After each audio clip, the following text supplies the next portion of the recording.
There's a drive into left center field. That ball is going to be out of here. It's gone. It's 7:15.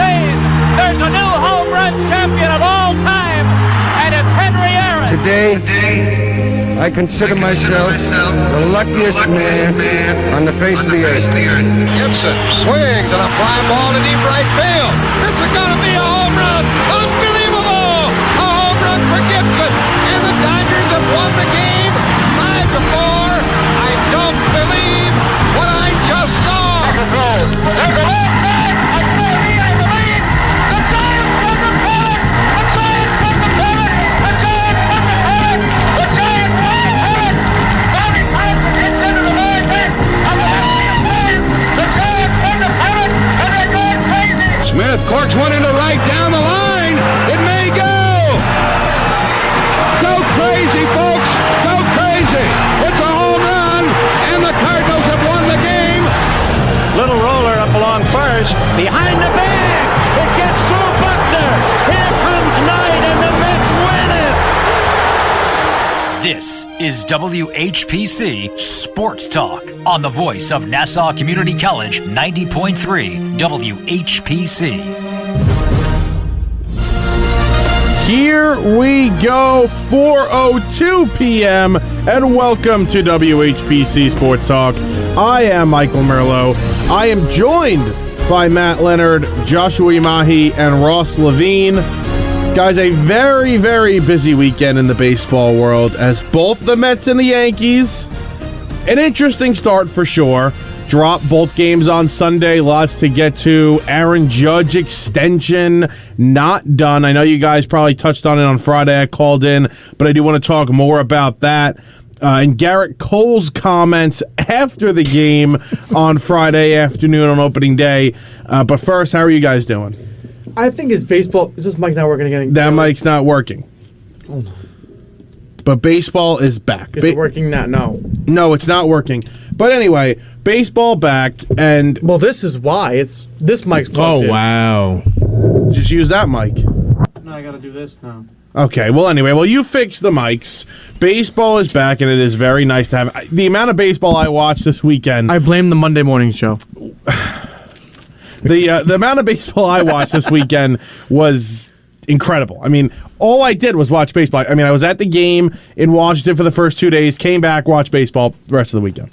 It was great. It's a perfect weekend. Absolutely. I mean, you were lucky you got to go to Washington. That's really, really... It's a nice ballpark, right? Oh, Nationals Park is... I've been there before, yeah, and I never really realized the first time I was there how great it was. It is unbelievable. It's a beautiful park. It's new, and they opened up a sports book right next to the stadium, BetMGM. Yep. And it's the only place in D.C. you can bet. So really, that was really cool. Outside of the stadium, there's so much to do. You know, bars, restaurants, everything. So they did a fantastic job with that stadium 15 years later. But they really did. But no, I should say this. The last time I was there, it wasn't as developed outside. Like the buildings, they were still building things, and now it's all done. And it's sick. Nice. Right in the middle of the city. Yeah, I wish Citi Field had that, right in the middle of the urban area look to it. Citi Field's got a lot of things. It's got the convenience of being able to just take a train and then walk, a couple of minutes and then you're there. Yep. It has a massive parking lot that only charges you $25 for parking. Yes, $25 is a lot. I paid $40 to put my car into a lot in D.C. So there are a ton of perks about Citi Field, but the fact that it's not as developed outside is definitely a downside. I mean, it's by the park, which is nice, but it's not. It doesn't look as nice. No, it's not, and they'll fix it. I'm sure they will. They should. They're building the casinos over on by the outfield. They're trying to build casinos outside, yes, but I feel like they could do something with the boardwalk. No, like you make the boardwalk nicer. Renovate it. Maybe put shops out there. I feel like that's something they could do in the meantime. I mean, it's quick. They have shops out there. Just some guy going $1 water when you walk in the ballpark. That's $1 beer, $1 water, $1 candy. Exactly. Yeah, that's what that guy. That's the shop they have. Yeah, exactly. But it's real sketchy. They could make the boardwalk nicer though. 100%. They could. Yeah. Anyway, back to real baseball. We're going to talk about the Yankees in a little bit. and Aaron Judge, because I really want to talk about that. The Yankees did drop their game last night on Sunday Night Baseball. But I do want to start with the New York Mets, who did drop their final game in the 4-game set with the Nationals yesterday. And it was a very winnable game for this team to go sweep the Nationals, first time start 4-0, or first time sweep a 4-game series start the year. I think that's what it was. And listen, they played well all series long. The pitching staff was unbelievable. You started with McGill, who was great Thursday night. Scherzer was real good, battling Friday night. Bassett was probably the best out of all of them on Saturday night. And then you've got Carrasco, who surprised a ton, retired his last 15 batters Sunday afternoon. The Mets bats just weren't there. They lose 4-2. I was ready to kill Carrasco after the home run to, what's his name? Cruz. Nelson Cruz took him deep first inning, and we all know the book on Carlos Carrasco last year was he was all right after the first inning, but that first inning last year was brutal. It was terrible. So yes. I was killing him. I'm like, oh, God, I got to watch this for however more innings, but I forgot that he turns into Cy Young after the first inning. So I was pleased with his performance. And the way the game went, like you said, they played well all series. So and again, it's the 4th game of the season. Like I was disappointed yesterday, but you got to remember it's the 4th game. I will say this about how the game ended, and whether it's on Buck Showalter, whether it's on somebody else. Listen, as a manager, you got to see who you got, and you got to put all your guys out there. So he put Shreve in. He gave up a run. Trevor Williams, he wasn't great, but I'm not going to put that on Buck. I'm not really going to put that on Trevor Williams. I would more so say Pete Alonso, who, again, had a big grand slam on the day prior, or a couple of the games Saturday, prior. Saturday, yeah. So, listen, I think you're 100% right in saying that you can't blame Buck. Buck Showalter wanted Chasen Shreve in there, so he brings Shreve into the game after Carrasco got the first 2 outs in the 6th. So Carrasco goes 5 2/3. Brings Shreve in, gets an out, gets out of the inning. Now you have another inning where there's, I think, a lefty or two coming up in that bottom of the 7th. I'm fine with leaving Chasen Shreve in there. Number one, I like Chasen Shreve. So him against the bottom of the order, a couple of lefties, that I'm okay. 100% you leave him in. Him coming out for the 8th to face Yadiel Hernandez was a problem for me. Shreve had already thrown 20 pitches, and you have Yadiel Hernandez, who's not a bad player, not a bad lefty against lefty hitter either. So I don't understand leaving him in there. And then the second thing is that you want to bring Trevor Williams into a game, fine. Bring him into a clean inning. I don't like him in the bottom of the 8th in a 1-run game because I just don't trust him that much, but it wasn't his fault. His defense didn't help him behind him. So I'm not going to sit here and say Buck Showalter lost them that game because Trevor Williams made pitches to get them out, and he did. Alonso ends up costing them with his defensive mistakes. Yeah, and it's funny what he said after the game was, I did everything right except make the throw on target. Well, that's what you had to do, Alonso, make the throw on target. You didn't do that. And again, I like Alonso. He's a great power hitter. I think he'll be a decent defensive first baseman. His press conferences are just, I don't know. It's a little questionable. He's a little corny sometimes. Yeah. And you're right. He didn't admit to the mistake on that suicide squeeze by that rookie Fox, where he fielded the ball, he got there in plenty of time, and he underhands the throw to Tomas Nido, and D. Strange Gordon scores very easily. It wasn't really close, and he said, well, either way, I don't think, I could have done anything differently, but you could have. If he throws that ball overhand, he may be out. He may have a chance because it was a close play. It would have been a close play, but he just lofted the ball into the air. He can't do that, and they tie the game. And again, the play, like you said, Ross, to the ground ball hit right to him. Was it first and second? Yeah, and you could have thrown it to second base, which he did, but he didn't get on target. Could have been an inning double play, I believe. And even if he doesn't get the inning double play, you're getting out. You're getting out. Now it's 2 outs, and Soto, who does not have good career numbers against Trevor Williams, he grounded out on the first pitch to Alonso anyway, where he did make a nice play. He rebounded, but it was still after 2 plays that ended up costing you the game. Yeah, and that's and again, what I saw in that game, and it's not just the poor defense. This is what I worry about with this team is the lack of hitting. This is what I worry about. Well, now I'm going to come at you now because they did hit all weekend. Yeah, but they did look good. They didn't get guys in yesterday. Yeah, but here's the thing, though. Who did they face yesterday? What starting pitcher? Eric Fetty? They faced Fetty. Yes, like that's a guy that you should have been able to make him leave the game after 3 innings and you give up 6 runs. Like, I'm sorry, like this is what I worry about when I see that lineup. It's hard to have faith in the lineup when this offense of the last number of years has not been good. Russ, it just hasn't been. You're not going to have every night against a bad team. No. You're going to play incredibly well. They hit all weekend long. The first 2 games. The first 3, okay, first 2 games, fine. The third game, right, they had the grand slam. Yeah. Still, they hit. They got runs in. And now it's not going to happen every night. We understand that unless you're the Philadelphia Phillies. And even that, it didn't happen on Sunday for them. So my thing is, Ross, I look at this lineup, and it was talked about on the broadcast for Masson, the Nationals broadcast. It's a long lineup. Like, you got to go through a lot of quality hitters before you get to a weak spot, which may be the catcher or whoever is playing in for one of your starters. So it's a long line, especially if McNeil is hitting the ball the way he is. He looks like he's a different player, the same player we had seen actually from a couple of years ago, which would be massive for this team if he is that. Yeah. But it's a long lineup. It's a tough lineup to get through, and they showed that in the first few games of the year already. But the point I'm trying to make is that, you know, and maybe because I heard also on the radio as well, and you know they're saying, well, they put really good at bats together against Eric Fetty, but that was only 1 inning. Yes, and also you could say they put really good at bats together. They only scored 2 runs. Like at some point, you got to put runs. You got to see results, and you know it's great to work long at bats, but you got to actually get the hits or get on base, and they just.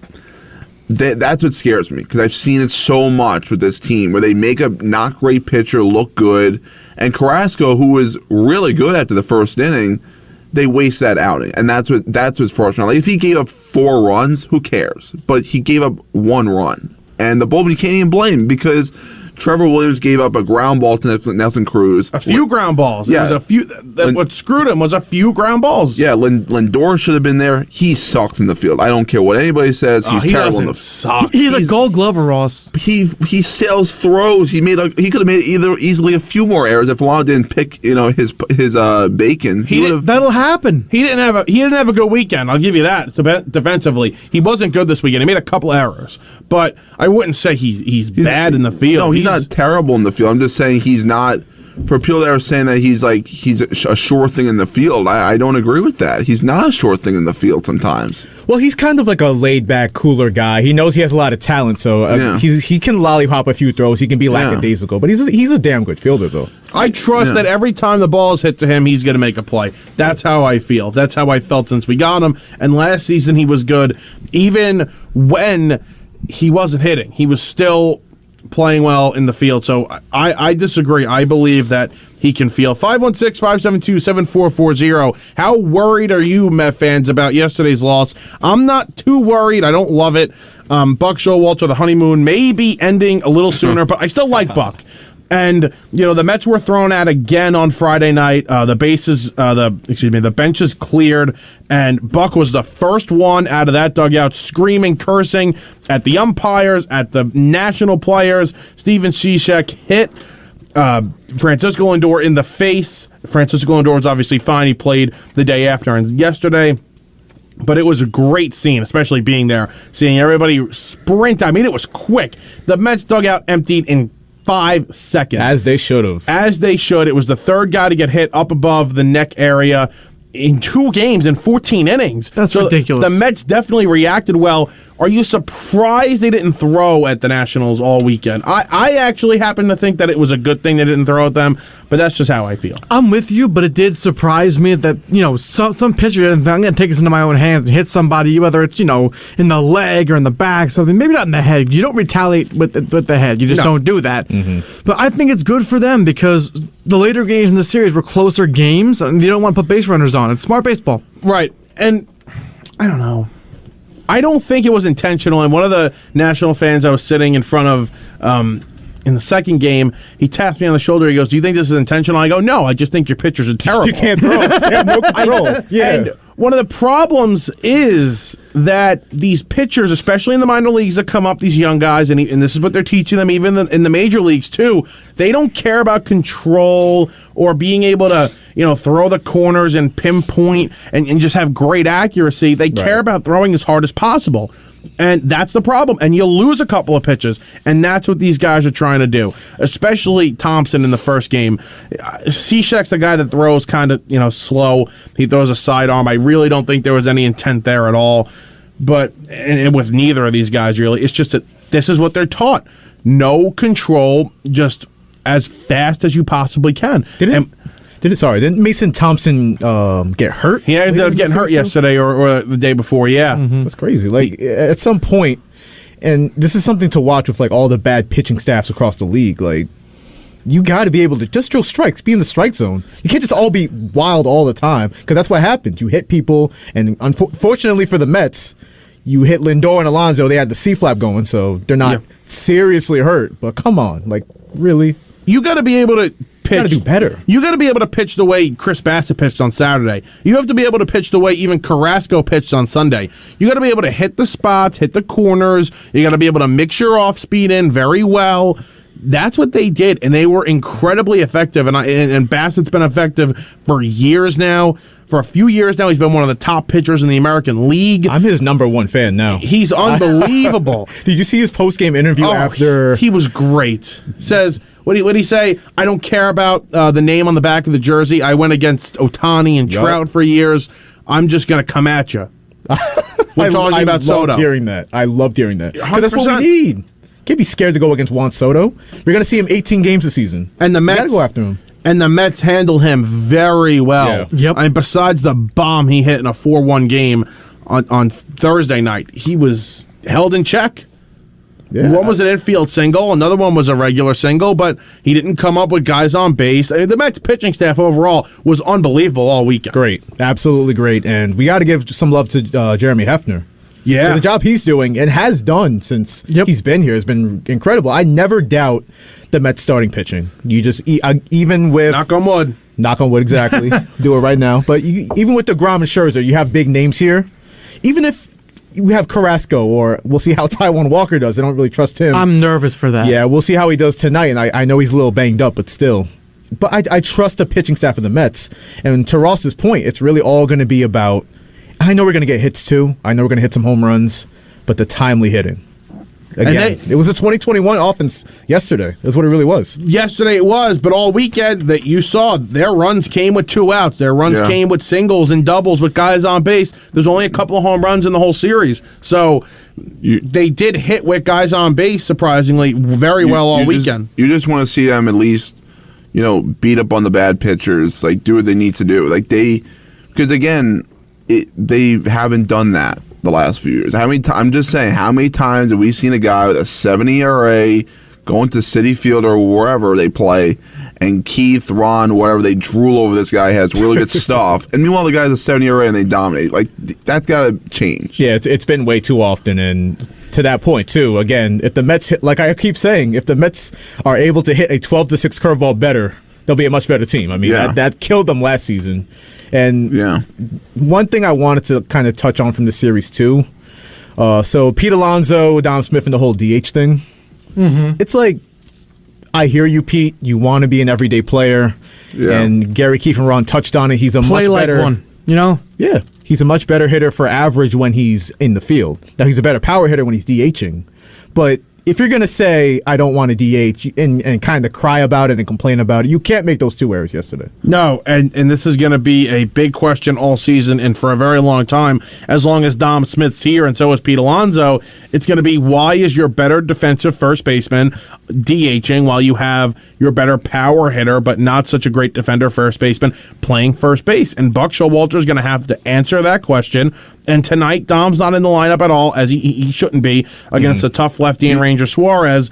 But on a regular night basis, does Dom Smith have to be playing first base? Do you think they're not playing Dom Smith because they really plan on trading him? No, I think they've gotten him in the lineup a couple of nights in a row now. Yeah, but think about it though. Like they were always rumored to be trading him. Like they wanted to look to trade McNeil. They wanted to look to trade Don. They wanted to look to trade J.D. Davis. Like, is it possible that I wouldn't say they looked to trade him. They would have entertained it, but they, aside from Dom, they didn't go out of the way and say, at least from what we know, here's an offer for this guy. You know, we want to get rid of him. We want to get rid of him. Dom, obviously, there was rumors about a trade a couple weeks ago, but I don't think they were actively trying to trade him all offseason. I think if the right opportunity comes along, then they'll consider it. 100%. Right now, he's here to stay, and to that point too, it's like Pete Alonso said he sees himself as a Gold Glover one day. Yeah, I don't see that. I don't see it either, but he has that confidence, and we know he works hard. Yeah. So it's just going to be interesting to see how this plays out. The one thing people are ignoring is, remember that play on Thursday on opening day where he just straight up dropped the ball? Yes. Did you see that? Yes. There was a throw, and it was a little up the line, but it wasn't a far extension for him. He had to step into like where the runner was coming, but the runner wasn't interfering with him at all. He goes right off his glove. He closed the glove too early, and it went right off his glove. I thought it was a bad throw. It wasn't that bad. Like he had to move half a step over to his left, and he just dropped the ball. Did they give the error to him? I don't think so. Yeah, I think I remember what you're talking about. It was right in front of me. I thought it was more on Lindor. I think Lindor was the guy that threw the ball. I agree. It's on Lindor because Alonso was off the bag when he made the catch. Yeah, I remember this. Well, not even make the catch, but you know. I thought that was on Lindor. I wouldn't put that on Pete.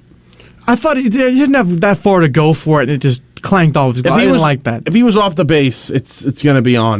Yeah, it's going to be on Pete. But yeah, this is going to be a question that Buck's got to answer, and he's going to have to make that right decision. And if there's a situation where you have to if you're going to play Dom, you should probably just start him at first at this point. But we'll see. Pete's going to get a chance to rebound in the next couple of games, especially tonight against the lefty. So if he plays well, he's going to be able to, play more into first base for a long time.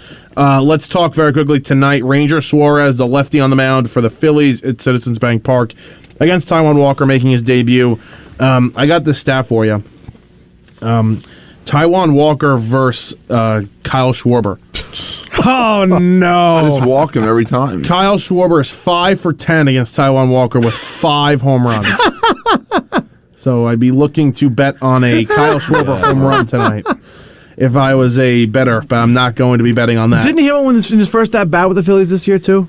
He did. His first leadoff at-bat with the Phillies, he had a home run. That's nice. It's going to be so annoying. I know. Kyle Schwarber's a Met killer. He genuinely petrifies me. I'm not expecting good things tonight from the Mets. It's him. It's Austin Riley. There's a few guys in the division that just aren't good for us. It's going to be, I think, this whole Phillies lineup because it's a very, very good lineup.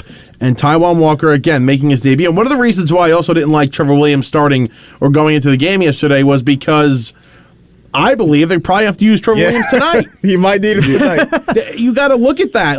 How can you have any faith in Walker with the way he's looked, in spring training? And listen, he's banged up, and I expect him to come back and be a productive pitcher, from the 5-hole at some point this season. But how can you have any faith, especially he's going to be on a pitch count? That's what I was going to say. He's on an innings limit. 60 to 70 pitches max. I thought, I'm really surprised maybe they wouldn't even use Seth Lugo in that situation. Even just get 2 innings. And they asked Lugo in May and Ottavino if they were unavailable, and they had said, I don't see any reason why I wouldn't be unavailable. Yeah, I can understand not going with Trevor May. Trevor May was not good. I'd rather Trevor May in that spot over Trevor Williams. Anyway, I don't like Trevor May at all, but yeah. The Mets do start that series with the Phillies this week. Tomorrow night, we've got Tyler McGill versus Zach Wheeler making his debut. Wheeler got pushed back in the rotation because of some shoulder issues. And then on Wednesday night, 6:45 start tonight, by the way, Met fans. Wednesday's a 1:05. Wednesday's 1:05? Yep. Are you sure? I just checked, yeah. I'm double-checking you. I know what I'll be doing. I read it wrong. Yeah, Wednesday's 1:05. I know what I'll be doing during Spanish class. I want to go to that. If it's really a thing, I want to go. Come on. I love day games at Citi Field. No, it's in Philly. It's in Philly. Even I want to go. I love day games. Day games over night games. I'm a day game guy. Yeah. I don't like that 1:05 on Wednesday. It's weird, isn't it? I'm gonna be on my way. I'm gonna be on my way home from Atlantic City. I don't like that at all. It inconveniences you. It inconveniences me. Oh, but come on! A Wednesday Wednesday afternoon? Yeah, it is weird. That's weird. I mean, if it's not a makeup game, then I don't understand the point. Yeah, I'm surprised they're not getting like a home. The Mets aren't getting like a home series, like start their home stand by that point. Well, they're starting Friday. They have Friday night. Yeah, no, Friday I'm just afternoon. surprised that the first 7 games are on the road. Well, they were supposed to have. It was supposed to be. The first series of the year was at home, but they pushed it back a week. Yeah. Oh. The lockout. So they were supposed to start 31st against the Nationals at home, but no, they started on the road. The first 2 series on the road, and now the Diamondbacks Friday night. I'm totally okay with that. I want to see them beat the Diamondbacks on home opener. They would have beat the Nationals too. We saw that. Yeah, that's true. But that's tonight. I'm excited for that McGill-Wheeler matchup. Yeah. And then Wednesday afternoon is Scherzer-Nola. Mm-hmm. So great pitching matchups outside of tonight. I'm sure Ranger Suarez will have a good night. Listen, the Mets going to win this game tonight. They're going to have to score runs. Very quickly, you guys had to deal with this. I did not. How was Apple TV on Friday night? I actually didn't watch it. My birthday was Saturday, so I was out with family on Friday night. I was like streaming it without volume because I heard turning on the volume is like hell to your ears. So I just, from what I heard, it was terrible. From what I saw, I was watching it on my phone. They had like every single pitch. They had the probability of a guy getting on base. I'm like, why do we care? Yeah, you know what? That's the only, because I'm a nerd. I like stuff like that. But every pitch it changes. Why? I saw one time a guy would throw the ball. They change it again as the pitch is being thrown. I don't know. I liked it. That was probably the one positive I take from it. I mean, the announcers were garbage. They were really bad. Awful. I heard it was Chris Young, former Met, right? Like my ears were bleeding. I heard every broadcaster from the first game to the second game was terrible. I'll say this, from what I saw and what I heard, the picture quality was unbelievable. It was. It definitely was. So positive, that's a plus, but they're gonna have to find broadcasters for this. Either way, it's a pain in the ass. I get that because it's not free the whole season either. Well, yeah, but it's $5 a month, so I'm sorry if I'm insensitive to that. But the other thing, if it was a better broadcast, I'd pay for it. I get that, and they have to make a change. They got to step it up. They're going to have to make a change or step it up. So that'll be interesting to watch the rest of the year. I ended up watching a couple of minutes of the Angels game. They had that. That was the next game after the Met game. It was okay. I had a problem. I had ended up going back to watch the replay of the game when the benches cleared on Friday night, and they were almost not even talking about what was going on. Their energy level wasn't good. Like, the benches are clearing. The manager is screaming at the other players, and you're talking about Lindor. Now, he had a bad year last season. I'm not even lying to you. So I thought I saw that clip. That was bad. They weren't there. They weren't all there. So be better. That's the way to describe it. They weren't all there. That's perfect. Be better. You are listening to WHPC Sports Talk here on the voice of Nassau Community College, 90.3 WHPC. I am Michael Merlo. I'm with Matt Leonard, Joshua Umahi, and Ross Levine. We're going to switch it over to the Yankees here. 516-572-7440 is the number to join if you want to call in. Mets, Yankees, whatever you want. We're here to talk. The Yankees lost their series finale yesterday to the Red Sox. Left a ton of guys on base, 11 guys on base to be exact. Aaron Hicks came up with the bases loaded with guys on base a bunch of times, and I think he's really the poster boy, Ross, for last night's loss. It was a bad showing from him. He had multiple opportunities. A couple other guys did it. They didn't step up. Yeah, Hicks is. I said when they first signed him, I did not like that contract, or at least the commitment of the contract.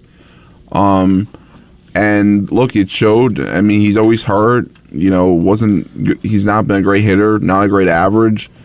And he didn't do much right. No, he didn't. Much well. He didn't do much right or much well. And look, that game, it always points back to kind of what it was last year, where they just didn't get a lot of big hits when they needed to. I mean, you even look at the first 2 games. I mean, a lot of them were home runs or strikeouts. I mean, not a lot of manufacturing a whole lot of hits. Let me ask you something, though. They didn't make too many big changes. Did you expect anything different? No, absolutely not. That's the problem. That's the problem with their philosophy. That's why I don't agree with their philosophies at all. It's why I never understood why they brought in Joey Gallo. They're obsessed with Joey Gallo. Yeah, they'll defend Joey Gallo to the Yeah, to death. I can't imagine why. And I don't need to hear Michael Kay on his show, kissing Gallo's butt. I don't need to hear that. Well, Michael Kay's a company man. You know that. I understand that, but like you could be pissed off. Like you could be upset at a player on your team. You don't have to be like, yay. The analytics guys love him because he gets on base, he strikes out a lot, but he shows. This is what he does. This is why the analytics people really love Joey Gallo. They love Joey Gallo because he is the poster boy for showing you that batting average means absolutely nothing. He'll bat 190, he'll strike out a ton of times, but he walks a ton, he gets on base, and his OPS is very high, and so is his OPS plus, and he hits home runs. That's why they love him. Every advanced stat has him as a great player, and listen, I think he's a fine player. I think he's an elite power hitter, but he's going to have to start hitting home runs, and he's going to have to start hitting home runs in that ballpark. And he just missed a couple the last couple of days. He hit a line drive with guys on base yesterday. It looked like it was going far, and it just looked like it died. It just, the spin on the ball just completely died, and Arroyo made a nice play on it. But he has to start hitting, and he's going to have to start hitting for power. Yeah, I mean, and look, in terms of, they can't just rely, they have to try manufacture some hits, and Gallo is one of those players. And look, the bullpen was very good. Give them credit. Their bullpen was really good. Miguel Castro, when he came in one or two times, was okay. Did walk somebody. That's not a surprise. And look, everybody was in that bullpen's good. I mean, I say it all the time when a guy comes out of the bullpen for the New York Yankees. It's like they're great because of the jersey, and that's just how I feel. I'm sorry, but that's how I feel. 18 2/3 innings, Ross, over the weekend of excellent pitching from that bullpen. Unbelievable. And we knew it was a strong suit coming in, and they showed over the weekend that it is going to be an absolute dynamite bullpen, but you need more innings out of your starting pitching because that's not going to happen. And Boone loves going to the pen. He loves it for a reason. They're really good, and for the most part make him look good, but they're going to tire out quickly if you use them at this rate, and it cannot happen. Your ace has to go more than 4 innings against your rival on opening day. There's no choice. Jordan Montgomery last night got hit in the back of the knee. That was a tough situation. Got into trouble. His pitch count was high. That's almost you give a break. Severino's got to go longer, deeper into that game. So, yeah, the bullpen's great, but you need more out of your starting pitching to complement that great bullpen. Because that bullpen can tire out. It will. It will tire out at some point. Maybe not tomorrow, maybe not the next day, but it will tire out at some point. They got great arms. Loizaca's very good. I think Clay Holmes is good. I think Castro's going to be a nice addition for them. Lucas Licky can pitch. Chapman, Green. They got a ton of guys. Yeah, and by the way, when you mentioned about Castro and, that whole trade that you guys didn't like, and by the way, Jolie Rodriguez looked very good with the Mets. That one game, by the way, he looked awesome. Actually, he got a couple of strikes against righties. By the way, I just want to put that out there. And got Soto to ground out weekly to second base. Yeah, that's what he's here for. Yeah, so he looked very good. He's pretty good. But yeah, in terms of Castro, look, it's hit or miss. He's gonna either walk the ballpark or he's Familia. I think he's a younger, skinnier Familia. Yeah, and he's got great stuff. And look, odd trade at the time. Maybe it was good for them, but they have everybody. And look, I do think that guys like Green, those guys are good. The problem with Green is, and the problem with anybody in this bullpen, they can give up the home run. They can. It's possible. Green can give up home runs. He's given up big home runs in the past. But it doesn't matter. But it's been good right now. They've been great now, and I think they're going to continue to be good. And you have so many guys in this bullpen, Ross, that you're worried about Green. I know a ton of Yankee fans don't like Chad Green. I'm okay with Chad Green. He doesn't have to be your setup guy. He doesn't have to be your closer. Yeah. He doesn't have to be your seventh inning guy. He doesn't have to be your third or fourth best. He'll be your fifth best pitcher, and you'll be fine. So they got guys in that pen. Let's talk about. Let's see where I want to go here. Last night's game, we touched on. This is something that cannot happen anymore. I know it's an overreaction to one weekend, and it won't happen right away, but they cannot sit DJ LeMahieu because they need Aaron Hicks in that lineup. Yeah, that's a mistake. If anything, they got to play DJ at second, or they got to DH either Glaber or DJ. They need to have Stanton, Gallo/Judge, and then in right field, Gallo/Judge. They cannot have Hicks in that lineup. Yeah, over a guy like DJ or Glaber is what I'm trying to say. Yeah, DJ's way better than Aaron Hicks. I think the key with the Yankees is try to manufacture some hits, try to manufacture runs, because they're a better team when they do that. And I think, because again, when the home run's not there, where are they getting the runs? They're not getting runs. They're not getting score runs. So, I mean, and that's going to hurt you when you face good pitching. The Red Sox, they don't have great pitching. You can get away with it against the Red Sox. They did last night, though, and you saw it. No, they did. Tanner Houck was good. He pitches well against the Yankees usually. He's got great stuff. Those 95, 96, and his stuff moves like crazy. Yeah. The Yankees have a big series coming up, though, against the Blue Jays. This is going to be a nice little early benchmark test here. See how you face against easily the best offense in the American League.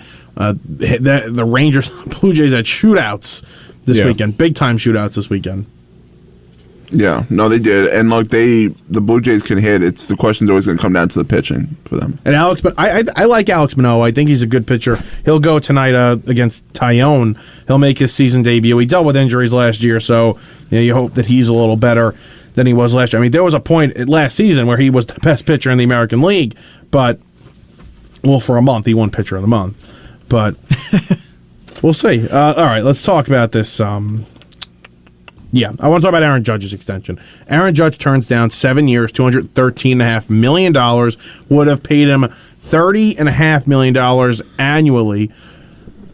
I'm going to say this. I've gone back and forth all weekend. When it originally happened, I said, he's an idiot. He should have accepted that. I'm a little less judgmental on it. I think that he could have gotten maybe $10 to $20 million more.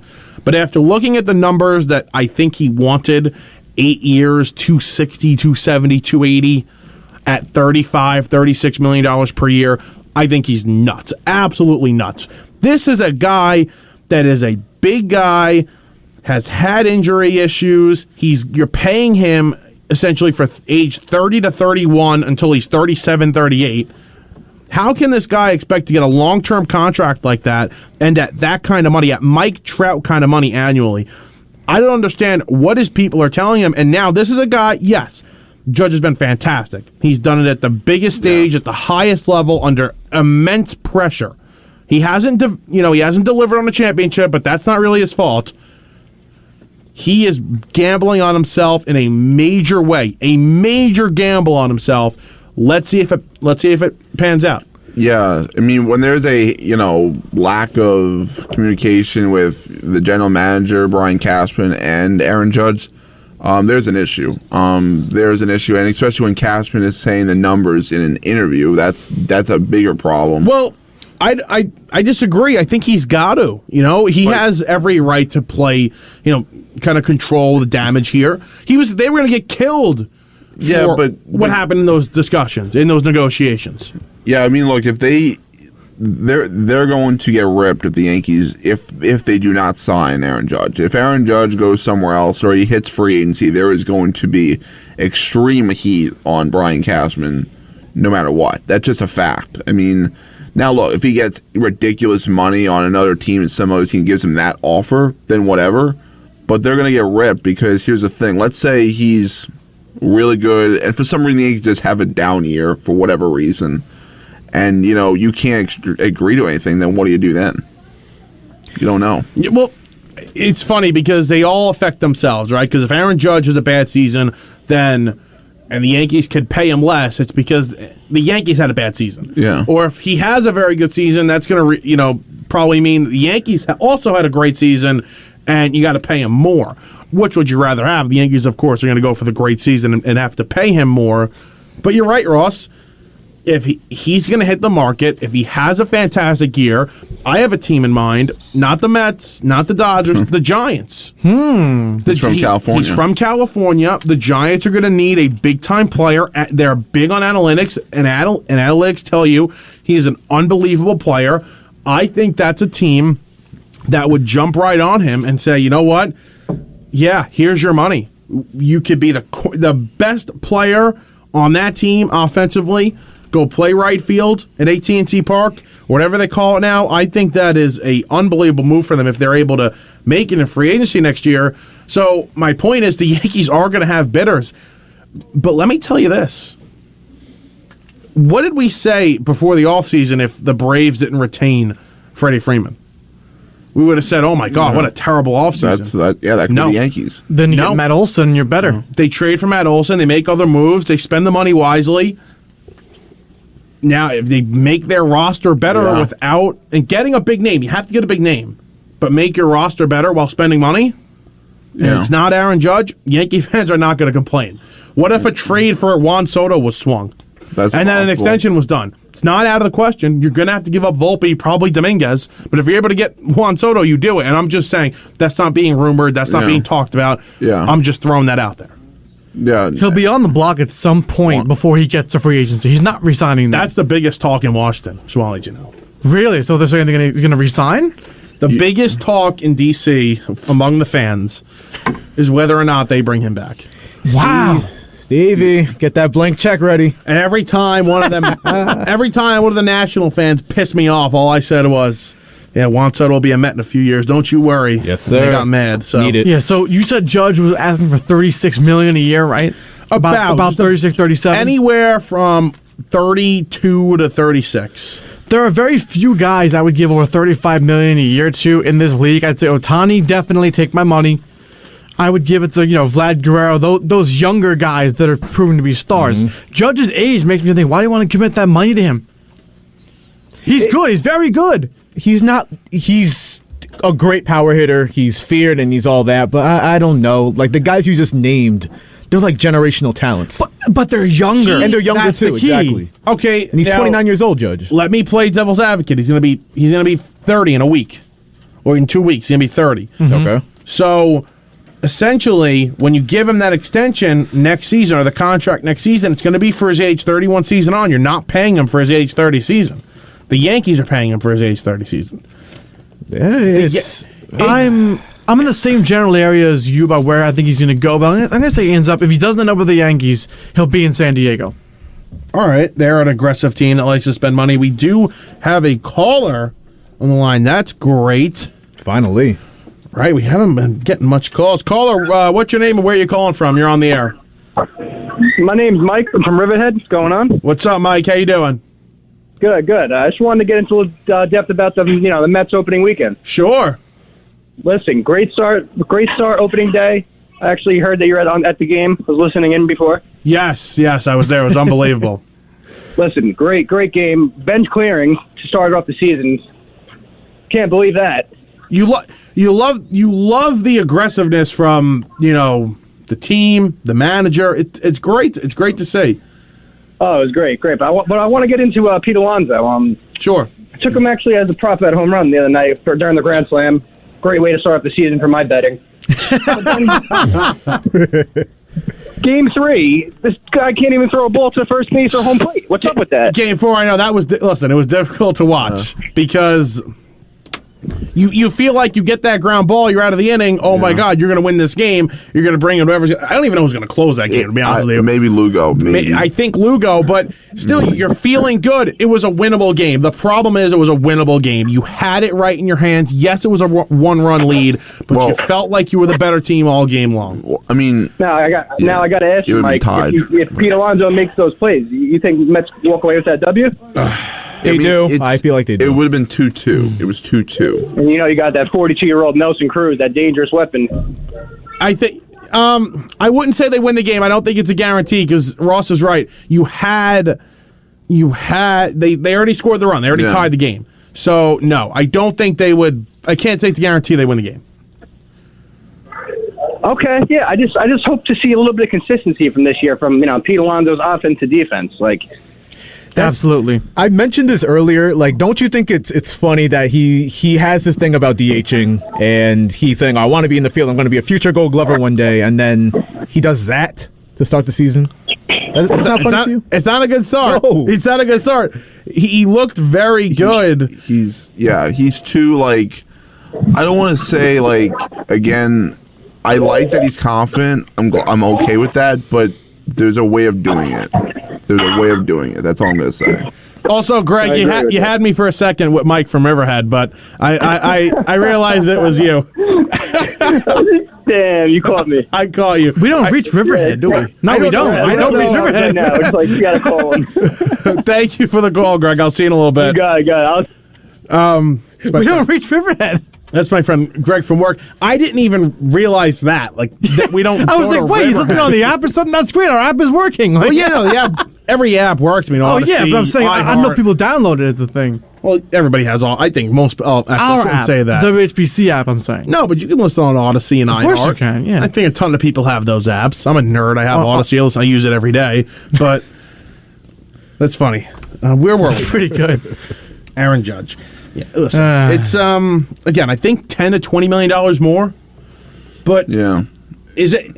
And listen, I'm not going to kill the guy for trying to get as much money as possible, but for the lengths that he wants to go to, 8-9 years, that kind of money a year, I don't agree. I can't get behind that. The Yankees, they have a price. I mean, it seems like they're going for 7-8 year. They don't want to give him the 9th year. It seems like that's just what it seems like. They don't want to give him that.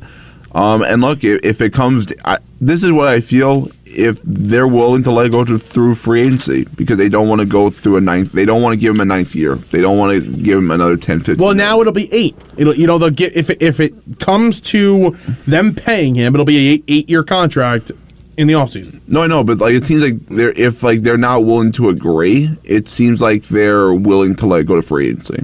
That's just me. Hasn't he already said he doesn't want to negotiate during the season? It's done, yeah. Yeah. So, and Cashman said today in an interview, he is not. His phone's open if they want to talk, but they seem steadfast in the fact that they do not want to negotiate during the season. Do you guys think? Say he struggles, like he's hitting 308 right now, but say we go into the series with the Blue Jays, and then it continues, and he struggles a little bit.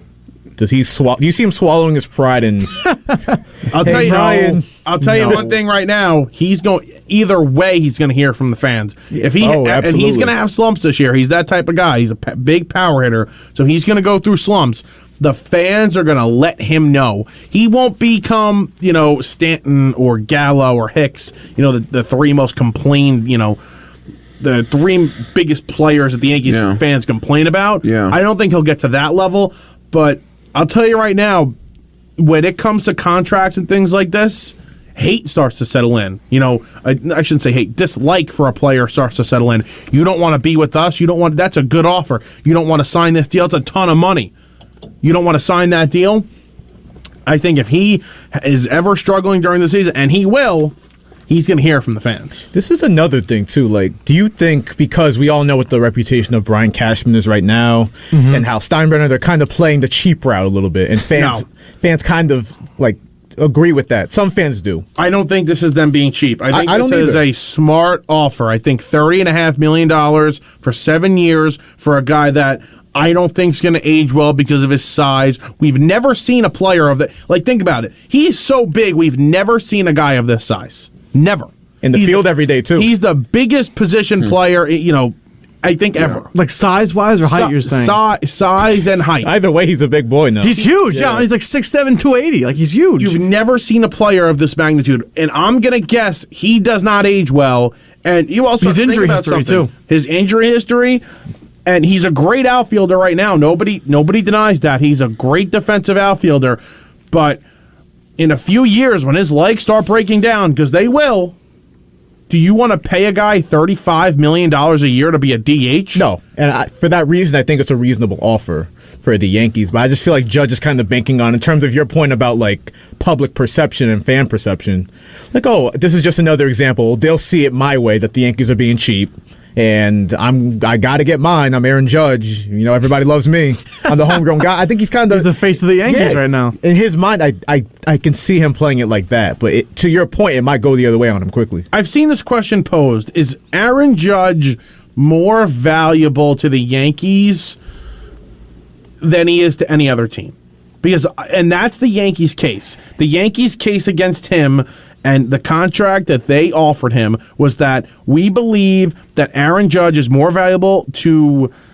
They believe the Yankees are more valuable to him than he is to them. Yes. I agree. I definitely agree with that. And I think it works both ways. I think this relationship has worked out for the better in New York. He's shined in New York, but he can also say, and this is his argument against that, I've shined under the biggest lights, under a ton of pressure. I can go anywhere and be great. And he's right about that. He is right.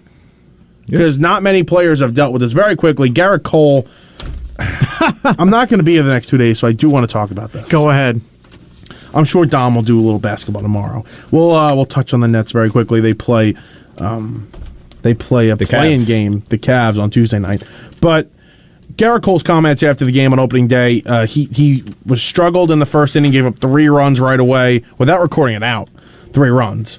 And Cole's comments after the game, he said, the unforeseen circumstances of a delay were challenging. Man, this is the 2-hour rain delay we're talking about. A 4-minute delay because of the festivities during the game. The anthem and all that, yeah. Was an issue. There's a video of him screaming at the umpires or at somebody toward the field while Billy Crystal was throwing out the first pitch. Are you kidding me? Oh my God, we need to go. We need to hurry up because this needs to end. I need to get on the mound. Gerrit, please.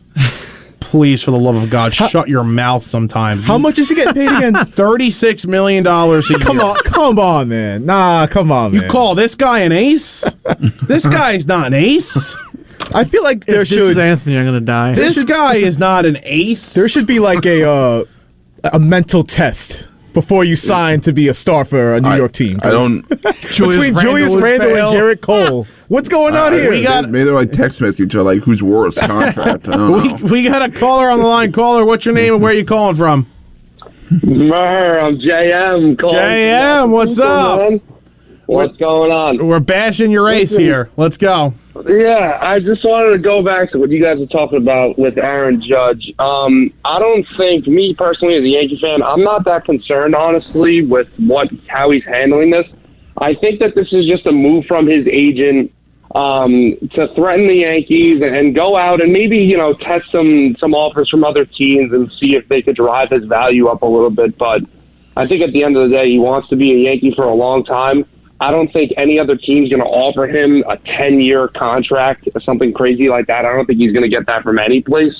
But I do think that he eventually stays in pinstripes and gets a number around what the Yankees offered him finally before the end of the negotiations. Smart teams won't go more than 9 years with him. If you get a desperate team, I mean, Matt mentioned the Padres. I could see that, them getting desperate and going 8. I wouldn't go more than the 7 that the Yankees offered him. I really wouldn't. I was going to say, how many teams even have the capital and the room to offer such a large contract for a guy who, listen, he's not a perfect free agent. I mean, he's definitely going to be the most talented, him or Trey Turner, on the market in the offseason, but he has the injury history. And like you said, I mean, Dave Winfield's really the only guy I could think of that's this big, that's played late into his career. But Dave Winfield wasn't a superstar his whole career, and he had his injury problems too. So he's got some question marks around him.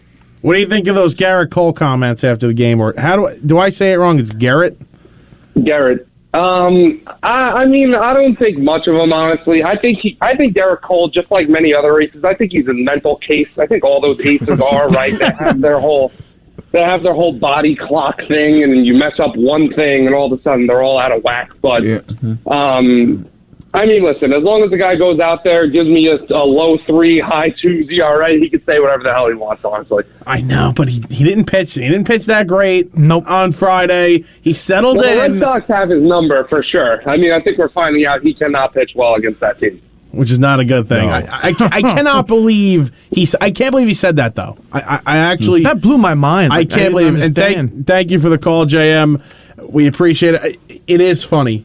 He strikes me as a very tone-deaf person. JM's right. Pitchers are psychopaths. Max Scherzer is a psychopath. Yeah. Even Jacob deGrom sometimes, to an extent, can be like that. He shows it. Right? A little bit, yeah. He is right about that. If you ever watch deGrom when he pitches, he's not talking to anybody. Right. He's just sitting alone in the dugout, and they know, leave Jake alone. He's going to do what he does. Leave him alone. And listen, it's a very difficult job, obviously. Yeah. You're the only guy out there. You control the pace in the whole game. But to make those comments. Listen, if he wants to make comments, let's say he went 7 innings, he gave up a couple of runs in the first, but after that he was spotless. You could say, the beginning of the game, it was a little tough, not starting on time, but I settled in and I pitched well. He did that, but only for a couple innings. His pitch count was too high for him to go more.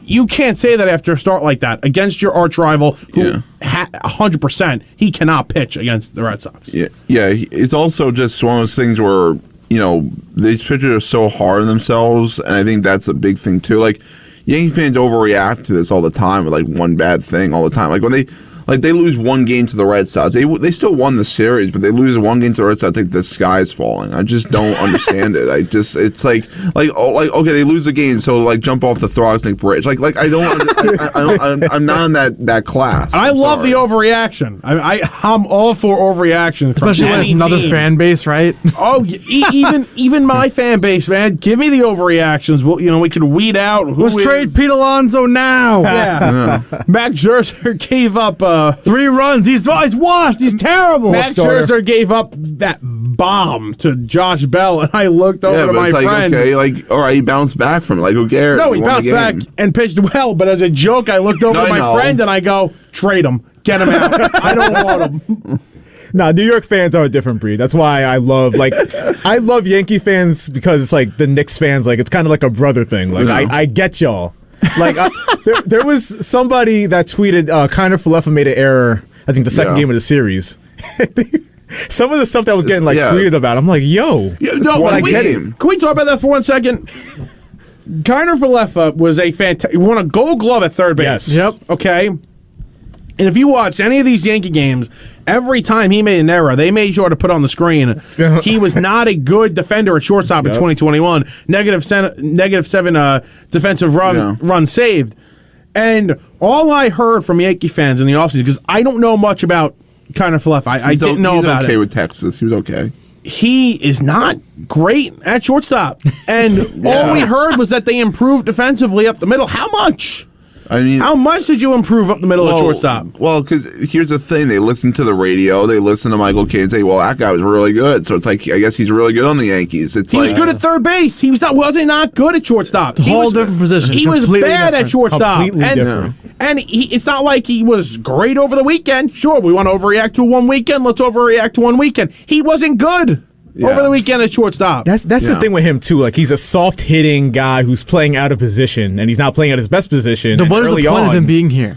That's what I'm saying. Like, in hindsight, really makes a ton of sense. And this is a conversation for another day. You didn't sign Judge, and again, I expect Judge to re-sign in the offseason. But your whole next offseason. But your whole offseason plan was to re-sign Judge, make improvements to the roster. They made minimal improvements to the roster because they expected to re-sign Aaron Judge, and they didn't do that. So they got to answer for the short term. Why weren't more short-term contracts brought up? If you were interested and in touch with Correa's agents, both before and post-lockout, why were you not involved in a short-term deal for Carlos Correa? Makes no sense to me. Yeah, I mean, and well, look, the thing with Correa is if the Twins are out of it, maybe then they'll move him. I mean, you never know, but it's weird that the Yankees didn't go after one of those guys. It really is. That's all the time we got for today, though. Thank you for listening to WHPC Sports Talk. It was fun talking baseball the whole time. For Matt Leonard, Joshua Umahi, Ross Levine, I am your host, Michael Merlo, here on the voice of Nassau Community College, 90.3 WHPC. Have a fantastic game and day, and enjoy the games tonight.